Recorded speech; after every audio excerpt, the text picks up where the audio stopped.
I, 31, own a duplex that I bought 3 years ago. My father, 54M, has been living in one side with his wife Karen, 48F, and their 2 kids, 12M, 9F, since I bought it. I'm at the end of my rope and threatened to evict them yesterday. My family is calling me heartless. Some background. My dad left my mom when I was 16 for Karen, who was his co-worker. The divorce was messy, and my mom struggled financially for years while my dad started his new family. I went no contact with him until about 4 years ago when he reached out saying he wanted to rebuild our relationship. While I bought the duplex, my dad was going through financial troubles. He'd been laid off, and they were about to lose their apartment. He asked if they could rent the other unit from me temporarily while he got back on his feet. I agreed to let them pay $800 per month when market rate was $1,400. I figured it would help them and give me some rental income. That was 3 years ago. In that time, my dad has paid rent maybe 60% of the time. He always has excuses: car repairs, kids need something for school, Karen's hours got cut, unexpected medical bills. Every time I bring up the missed payments, he gives me a sob story and promises to catch up next month. I've been covering their portion of the mortgage, utilities, and property taxes this entire time. We're talking about $15,000 plus that I'm out of pocket. I'm not rich. I work in IT and saved for years to buy this place. But the money isn't even the worst part. They treat my property like garbage. Karen lets the kids draw on the walls and doesn't clean up after them. My dad has started 3 different projects in the backyard that he never finishes, leaving piles of materials and tools everywhere. Last month, I discovered they'd been letting Karen's brother and his girlfriend crash in the basement without telling me. When I said they couldn't have unauthorized people living there, Karen screamed at me about being controlling and said I was acting like a slumlord. The final straw was last week. I came by to fix a leaky faucet and found out they'd painted the entire living room dark purple without asking. When I pointed out that they needed permission for major changes like that, my dad said, "It's our home too," and that I was being unreasonable. I snapped. I told them they had 30 days to start paying full market rent, $1,400 per month, plus catch up on what they owe me, or they need to find somewhere else to live. My dad started crying, saying I was abandoning him again, just like when I went no contact before. Karen called me a vindictive asshole who was punishing my dad's kids for a family drama. She said I was trying to make them homeless out of spite. Now my extended family is involved. My aunt called me yesterday, saying I'm being cruel and that family should help family. My dad's been posting vague things on Facebook about being betrayed by people you trust most. My mom thinks I should evict them immediately and says I've been too generous already. My girlfriend agrees, but says I should give them 60 days instead of 30. I'm starting to doubt myself. These are my half-siblings, and they're just kids. But I can't keep subsidizing my dad's life while he disrespects my property and takes advantage of me. Part of me feels like this is exactly why he reached out to rebuild our relationship, because he needed something from me. But maybe I'm being too harsh. Am I in the wrong for threatening to evict them? Should I give him more time, or just let things continue as they are? Update 3 days later. The response has really opened my eyes. Thank you to everyone who pointed out that I've been enabling this situation for way too long. I decided to serve them with a formal 30-day notice yesterday. I went over to talk to my dad first, hoping we could work something out, but the conversation went exactly as I expected. My dad immediately started with the waterworks, saying he couldn't believe I was choosing money over family. Karen jumped in calling me selfish and saying I was going to traumatize their children by making them move. I tried to explain that this wasn't about money. It was about respect. I told them I'd been more than fair, letting them live there for half the market rate, while they trashed my property and fell behind on even that reduced rent. My dad then said something that really pissed me off. He said, "After everything I've done for you, this is how you repay me?" I asked him what exactly he'd done for me, considering he abandoned me and my mom when I was a teenager and we'd only reconnected because he needed a place to live. That's when Karen lost it. She started screaming that I was a bitter, vindictive person who couldn't let go of the past. She said I'd been looking for an excuse to kick them out from day one and that I never really wanted to reconcile with my dad. Honestly, she might be right about that last part. Looking back, I think I let them move in partly out of guilt and partly because I wanted to prove I was the bigger person. But they've shown me over and over that they don't respect me or appreciate what I've done for them. The conversation ended with my dad saying I was dead to him and that I'd never see my half-siblings again. Karen added that she hoped I was happy ruining their lives. I left and came back an hour later with the official eviction notice. I slipped it under their door because I didn't want another confrontation. Since then, the family drama has exploded. My dad's been calling everyone we know, painting me as the villain. My aunt called me crying, begging me to reconsider. Even my grandmother got involved, saying I should be ashamed of myself. But here's what really confirmed I made the right decision. My neighbor texted me yesterday, saying she saw them loading a big screen TV into their car. Apparently, they bought a 65-inch TV while claiming they couldn't afford rent. My mom was furious when I told her. She said she wasn't surprised and reminded me that my dad pulled similar shit during their divorce, claiming he was broke while spending money on expensive toys.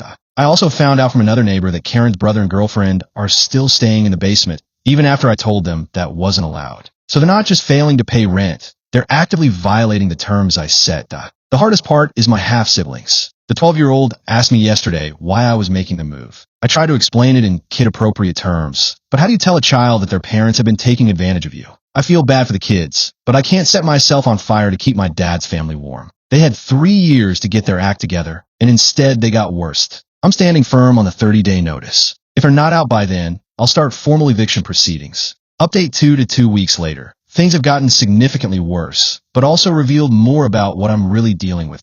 My dad and Karen have been making my life hell for the past 2 weeks. They've been playing music loudly at all hours, letting the kids run around screaming, and Karen's been giving me dirty looks whenever she sees me. But last week something happened that changed everything. I was working late and came home around 11 p.m. to find Karen's brother Jake coming out of my side of the duplex. When I confronted him, he claimed he was checking to make sure I locked the door properly because he'd seen it hanging open earlier. That was complete bullshit. I always lock my door, and I'd been gone for less than 4 hours. Plus, why would he have keys to my side? When I asked him that, he got defensive and said Karen had given him a spare key for emergencies. I called the police immediately. While we were waiting for them to arrive, Jake kept changing his story. First he said the door was open. Then he said Karen asked him to check on something. Then he claimed he was looking for tools my dad had borrowed. When the police arrived, they found Jake had a backpack full of my stuff, my laptop charger, some expensive headphones, and about $80 in cash I keep in a kitchen drawer. He tried to claim he was organizing things for me. The police arrested Jake for breaking and entering and theft. That's when I found out he has a criminal record, including 2 previous B and E convictions and a drug possession charge. My dad and Karen were furious with me for calling the police. Karen screamed that I was destroying her family over a misunderstanding and that Jake was just trying to help. My dad said I was being vindictive and looking for any excuse to cause them problems. I pointed out that Jake literally had my stolen property in his backpack, but Karen claimed he was just borrowing things and would have asked me first if I'd been home. The police officer pulled me aside and strongly suggested I change my locks immediately and consider staying somewhere else until the eviction was complete. He said situations like this often escalate when people feel they have nothing left to lose. I've been staying in my girlfriend's place for the past week, which pisses me off because I'm basically being driven out of my own home by these people. But here's where it gets really interesting. Yesterday, I got a call from a woman named Sandra who said she was responding to an ad for a rental property. She was confused because she'd driven by the address and noticed there were already people living there. It took me a minute to figure out what she was talking about, but then it hit me. My dad has been advertising my side of the duplex for rent. I asked Sandra where she'd seen the listing, and she said Craigslist and Facebook Marketplace. I immediately went online and found the ads. My dad was listing my unit for $1,200 per month and claiming to be the property manager. He was even using photos he'd taken inside my place, probably when Jake was in there organizing. I screenshotted everything and called my lawyer. She said this could be considered fraud and gives me additional grounds for immediate eviction beyond just non-payment of rent. But wait, it gets worse. I decided to call the phone number on the ad, pretending to be an interested renter. My dad answered and gave me this whole spiel about how he manages multiple properties, and this was a premium unit in an up-and-coming neighborhood. When I asked about move-in costs, he said first month's rent plus a $500 security deposit, all due up front in cash. He said he could show me the place that evening, and if I liked it, I could move in immediately. I hung up and realized my dad wasn't just trying to scam one person. He was actively running a rental con using my property. How many people had he collected deposits from? I called the police again and filed a report for fraud. The detective said they'd investigate and asked me to forward all the evidence I collected. My extended family has mostly stopped harassing me about the eviction, especially after I told them about Jake's arrest and the rental scam. Even my aunt admitted that my dad had crossed the line. The only person still defending him is my grandmother, who keeps saying there must be some explanation and that I should talk to my dad before involving the police. I tried calling my dad to confront him about the rental scam, but Karen answered and immediately started screaming at me. She said I was harassing them and trying to frame my dad because I wanted to steal their home. When I pointed out that it's literally my house and my dad was committing fraud, she hung up on me. They have 8 days left on their eviction notice. Based on everything that's happened, I doubt they're actually planning to leave voluntarily. Update 3 to 10 days later. The eviction deadline came and went, and predictably, my dad's family refused to leave. But the situation has spiraled into something much bigger than I ever expected. I had to file for formal eviction proceedings, which means this is going to drag out for at least another month. My lawyer warned me this was likely, especially given their recent behavior. But here's the crazy part. The police investigation into my dad's rental scam uncovered way more than I thought. Detective Morrison called me 3 days ago and said they found evidence that my dad had collected deposits from at least 7 different people over the past month. Apparently, he'd been telling people that the current tenants were moving out at the end of the month and taking deposits ranging from $500 to $1,000. Some people had even paid first month's rent in advance. The total amount he scammed was over $8,000. Detective Morrison said my dad initially denied everything when they questioned him, but they had screenshots of all his online communications with potential renters. Eventually, he admitted to posting the ads, but claimed he was going to give the money back. When they asked him where the money was, he said he'd used it to pay bills and buy groceries for his family. Basically, he spent money he stole from people who thought they were renting my property. My dad was arrested yesterday on multiple counts of fraud. Karen called me screaming, saying I destroyed their family and that their kids were traumatized by seeing their father taken away in handcuffs. I felt bad for the kids, but honestly, this is entirely on my dad and Karen. They chose to commit crimes using my property. The arrest has created a whole new set of problems, though. Karen is still on my property with the kids, but now she can't pay any rent at all since my dad was apparently the only one with income, though clearly some of that income was stolen. Karen's been even more hostile since my dad's arrest. Yesterday, I drove by to check on the property and found that someone had spray-painted Slumlord across my garage door. I can't prove it was Karen, but I have my suspicions. I've also been getting nasty text messages from numbers I don't recognize, calling me a family-destroying piece of shit and saying I should be ashamed for putting my dad in jail. I suspect Karen is giving my number to her friends and family. My girlfriend suggested I change my phone number, but I don't want to let these people drive me into hiding. I've blocked the numbers and saved screenshots in case I need them for a restraining order. The police have increased patrols around my property after I reported the vandalism and harassment. The officer I spoke with said situations like this can escalate quickly, and I should be careful about going to the house alone. Meanwhile, I'm still dealing with the aftermath of my dad's scam. Some of the people he ripped off have contacted me directly, thinking I was involved. I've had to explain the situation multiple times and provide police report numbers to prove I'm the victim here too. One woman, Maria, was particularly heartbroken. She's a single mom who was desperate to find affordable housing and had saved up $1,200 for the deposit and first month's rent. My dad took all of it and then stopped responding to her calls. I felt so bad for her that I offered to put her in touch with some legitimate rental properties I know about, but the damage was already done. She said my dad's scam had wiped out her moving savings, and she'd have to stay in her current situation, which sounds pretty bad. The guilt I feel about that is overwhelming. These people got scammed because my dad was using my property to legitimize his con. I know it's not my fault, but I can't help feeling responsible. My mom has been incredible through all of this. She's helped me deal with the police reports, the eviction paperwork, and the constant family drama. She also said something that really stuck with me.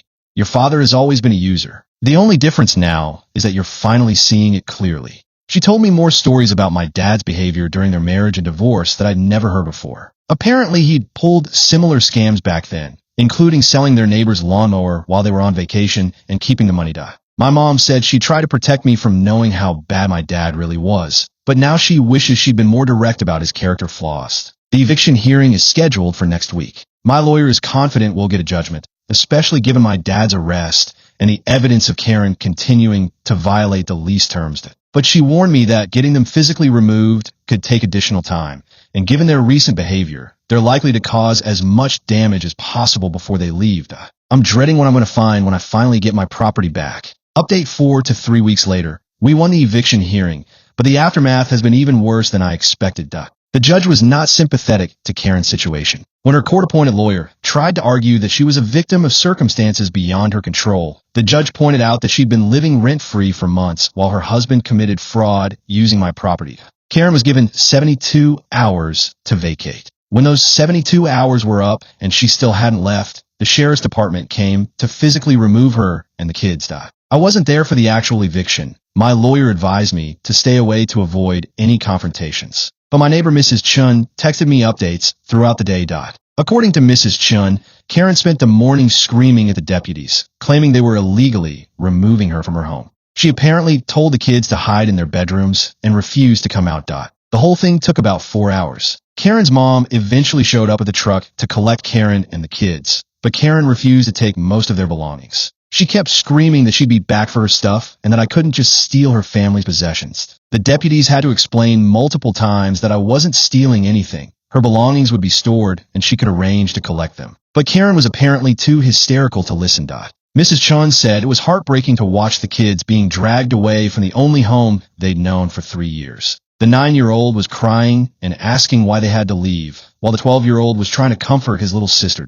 I hate that those kids had to go through that, but their parents created this situation through their own choices.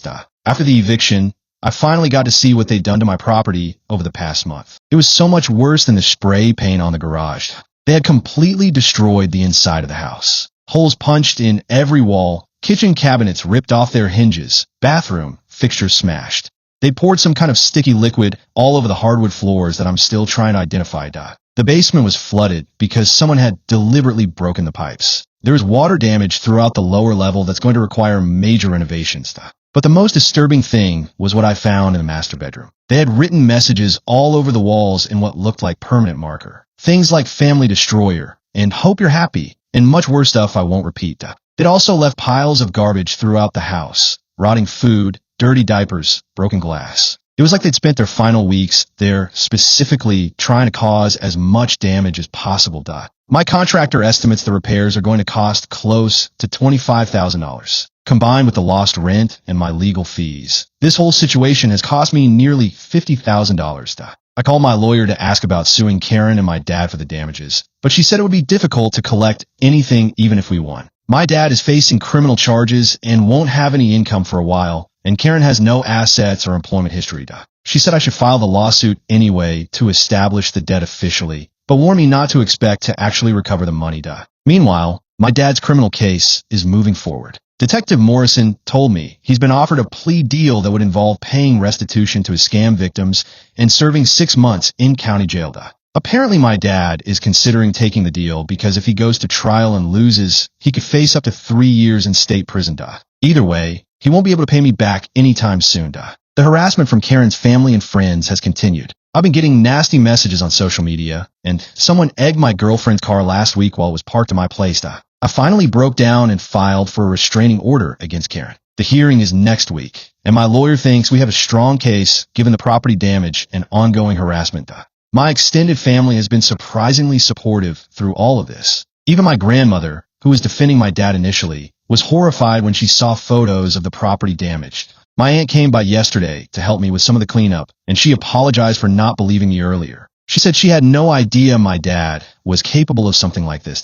My mom, on the other hand, wasn't surprised by any of it. She said my dad had always been vindictive when he didn't get his way, and she'd expected him to lash out somehow. She also told me she was proud of how I'd handled the situation. She said it took courage to stand up to family, especially when they were trying to manipulate me through guilt and emotional blackmail. The silver lining is that the rental scam investigation led to my dad being connected to several other similar schemes in the area. Detective Morrison said he might be looking at additional charges related to those cases. Apparently, my dad had been running rental cons for months, using different properties around the city. My duplex was just his most recent target because he had legitimate access to it. I'm renovating the damaged unit now and hoping to have it ready for new tenants in about 2 months. I've already had several legitimate inquiries from people who want to rent it at market rate. People who will actually pay rent and not destroy my property. As for my relationship with my dad, I think we're done permanently this time. The property damage showed me a level of vindictiveness and cruelty that I can't forgive. Even if he someday gets his life together and wants to make amends, I don't think I could ever trust him again. He showed me exactly who he is when he doesn't get his way. The saddest part is still my half-siblings. I heard through family that they're staying with Karen's mom in a crowded apartment and struggling to adjust to their new school. Part of me wants to reach out and offer to help them somehow, but I know Karen would never allow it. In her mind, I'm the villain who destroyed their family. Maybe someday when they're older, they'll understand that this was about their parents' choices, not about me not caring about them. Final update, 6 weeks later. A lot has happened since my last update, and I think this situation has finally reached its conclusion. My dad took the plea deal and was sentenced to 6 months in jail plus 2 years probation. He also has to pay restitution to the people he scammed, though the amounts are pretty small since most of them couldn't afford to lose much money in the first place. The judge was particularly harsh about the fact that my dad had targeted vulnerable people, including Maria, the single mom I mentioned before. He said my dad had preyed on people who were already struggling and caused real harm to families who were just trying to find stable housing. My dad apparently broke down crying in court and claimed he was just trying to provide for his family. The judge wasn't impressed and said my dad had plenty of other options besides committing fraud. Karen's restraining order hearing was last week, and I was granted a temporary order. Karen didn't even show up to contest it, which my lawyer said essentially means she's admitting the harassment happened. The order prohibits Karen from contacting me directly or through third parties and from coming within 500 feet of my property. It's valid for 1 year, and I can renew it if necessary. Since the restraining order was issued, the harassment has mostly stopped. I still get the occasional nasty message from unknown numbers, but nothing like the constant barrage I was dealing with before. The property renovations are almost complete, and they turn out better than I expected. I decided to upgrade a few things while I was fixing the damage, so the unit is actually nicer now than it was before my dad's family lived there. I've had multiple qualified applicants, and I've chosen a young couple who both have stable jobs and excellent references. They're excited to move in next month, and have already paid their security deposit and first month's rent. Real rent, from people who actually plan to pay it. I also decided to install security cameras around the property, both to protect against future break-ins and to have evidence if Karen or any of her family members decide to violate the restraining order. The financial impact of this whole situation has been significant, but not devastating. Between the property damage, lost rent, legal fees, and renovation costs, I'm at about $55,000 total. My insurance covered some of the damages. Vandalism is apparently covered under my policy, and I'll be able to write off some of the losses on my taxes. Plus, the upgraded unit should rent for more than the original $1,400, so I'll recover some of the money over time. It's an expensive lesson, but not one that's going to ruin me financially. The most unexpected development happened 2 weeks ago. I got a message on social media from my 12-year-old half-brother. He'd apparently created a secret account that his mom didn't know about. He said he missed me and asked if I hated him and his sister. He also said he was sorry about what happened to my house and that he tried to stop his parents from breaking things, but they wouldn't listen to him. My heart just broke reading that message. This kid was trying to be the responsible adult in a family of people who were acting like children. I wrote him back explaining that I didn't hate him or his sister and that none of this was their fault. I told him that his parents had made some bad choices, but that didn't mean they were bad people, and it definitely didn't mean that he and his sister were responsible for any of it. I also told him that I hoped someday, when he was older, we could have a relationship that wasn't complicated by all the drama between the adults in our family. He wrote back saying he understood and that he hoped so too. He also said he was doing okay in his new school and that his little sister was adjusting better than expected. I haven't heard from him since then, and I'm not going to reach out first. Karen would probably lose her mind if she found out we were communicating, and I don't want to cause more problems for those kids.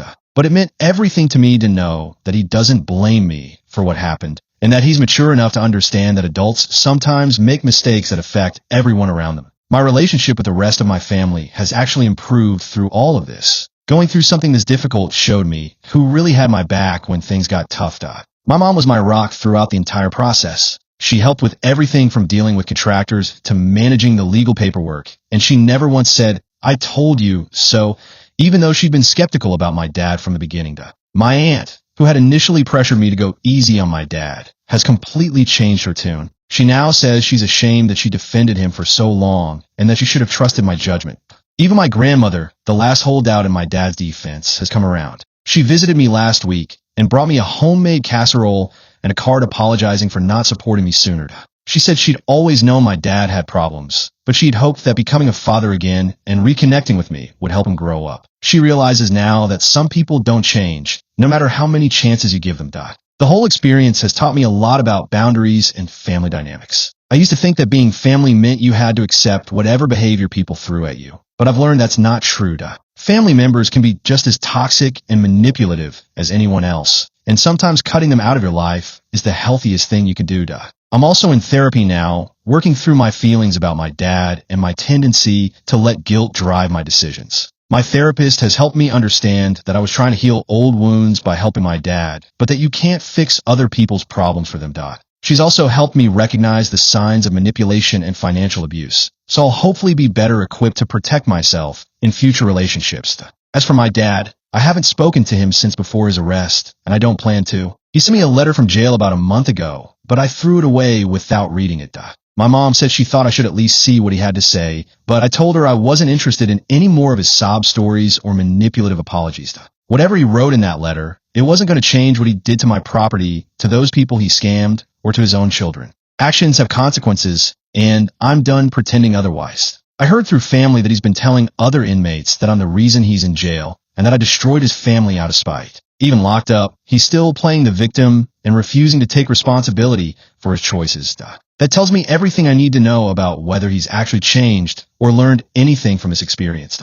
Karen and the kids are apparently still living with Karen's mother, but I heard they're looking for their own place. I hope they find somewhere stable and that Karen can get her life together for the sake of those kids. I also hope that someday my half-siblings will understand that I never wanted to hurt them, and that all of this could have been avoided if their parents had just been honest and respectful from the beginning. Looking back, I can see now that my dad never intended to rebuild a genuine relationship with me. He reached out because he needed something, and once he got it, he felt entitled to take advantage of my generosity. The moment I set boundaries and held him accountable, his true feelings came out. He didn't see me as a son. He saw me as a resource to be exploited. That's a painful realization, but it's also liberating. I spent years feeling guilty about going no contact with him after he left our family, and I let that guilt cloud my judgment when he came back into my life. Now I know that my instincts were right the first time. My dad is someone who takes advantage of people who care about him, and I don't need that kind of toxicity in my life. I'm focusing on the relationships that actually matter: my mom, my girlfriend, the family members who supported me through this mess, and the friends who listened to me vent and helped me see the situation clearly. I'm also focusing on building a successful rental business with tenants who respect my property and pay their rent on time. People who understand that a business relationship requires mutual respect and honesty. My new tenants move in next week, and I'm cautiously optimistic that this will be the fresh start I need. They seem like genuinely good people who are excited to have a nice place to live and a landlord who's responsive to their needs. It's taken me almost a year to get to this point, but I finally feel like I've learned from this experience and can move forward without constantly looking over my shoulder. I hope my story helps someone else who might be dealing with family members who are taking advantage of their generosity. It's okay to set boundaries, even with family. It's okay to protect yourself from people who would hurt you. And it's definitely okay to prioritize your own well-being over maintaining relationships with people who don't respect you. Sometimes the most loving thing you can do is to stop enabling someone's destructive behavior, even if they hate you for it. I've made peace with being the bad guy in my dad's version of this story, because I know the truth about what really happened. I'm done setting myself on fire to keep other people warm. That's the most important lesson I've learned from all of this.